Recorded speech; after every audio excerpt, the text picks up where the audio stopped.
अस्सलाम वालेकुम। आज मैं आपको एमॉक्सिल कैप्सूल के बारे में थोड़ी सी मालूमात दूंगी कि एमॉक्सिल कैप्सूल क्या है, इसको हम कहाँ कहाँ इस्तेमाल करते हैं, इसकी हमें कितनी मिकदार इस्तेमाल करनी चाहिए और इसके कोई साइड इफ़ेक्ट्स हैं या नहीं है। लेकिन उससे पहले अगर आप मेरे चैनल पर नए हैं तो मेरे चैनल को ज़रूर सब्सक्राइब कर लीजिए। हम बात करते हैं एमॉक्सिल कैप्सूल के बारे में। एमॉक्सिल जो है वो असल में एक एंटीबायोटिक है। एंटीबायोटिक ऐसी अद्वियात होती हैं जो एक ख़ास किस्म का जरासीम, जिसे हम बैक्टीरिया कहते हैं, उसको मारने के लिए इस्तेमाल की जाती है। एमॉक्सिल को भी हम इसी ही बैक्टीरिया को मारने के लिए इस्तेमाल करते हैं। कुछ ऐसी बीमारियां जो इस जरासीम की वजह से होती हैं, उनको मारने के लिए एमॉक्सिल का इस्तेमाल किया जाता है। जैसे कि छोटे बच्चों में अक्सर नमूनिया हो जाता है, नमूनिया के लिए एमॉक्सिल कैप्सूल को इस्तेमाल किया जाता है। इसके अलावा जो मैदे में अल्सर हो जाता है, उसमें एमॉक्सिल को इस्तेमाल किया जाता है।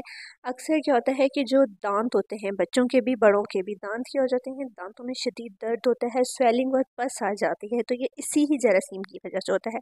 उसके लिए भी हम एमॉक्सिल को इस्तेमाल करते हैं। दांतों के दर्द में और दांतों में सूजन के लिए एमॉक्सिल कैप्सूल बहुत ही अच्छी दवा है। इसके अलावा अगर छोटे बच्चों के कान में इन्फेक्शन हो जाए तो कान में इन्फेक्शन के लिए भी एमॉक्सिल को इस्तेमाल किया जाता है। एमॉक्सिल जो है वो कैप्सूल फॉर्म में भी अवेलेबल है, 250 और 500 mg में। इसके अलावा ये सस्पेंशन फॉर्म में भी, पाउडर फॉर्म में भी अवेलेबल है कि अगर हमें इसको बच्चों को देनी है तो वो हम पाउडर फॉर्म में इसमें पानी डाल के इसका एक डाइल्यूट करके इसको दिया जाता है। इसके अगर हम साइड इफ़ेक्ट्स की बात करते हैं तो एमॉक्सिल का ऐसा कोई साइड इफ़ेक्ट नहीं है, लेकिन हाँ, इसको इस्तेमाल करने से मतली और उल्टी आ सकती है। लेकिन उसका सबसे अच्छा तरीका ये है कि अगर आप खाना खाकर उसके बाद एमॉक्सिल को इस्तेमाल करें तो आपको मतली या उल्टी नहीं आएगी। अगर आपको मेरी वीडियो पसंद आई है तो मेरी वीडियो को ज़रूर लाइक कीजिए। शुक्रिया।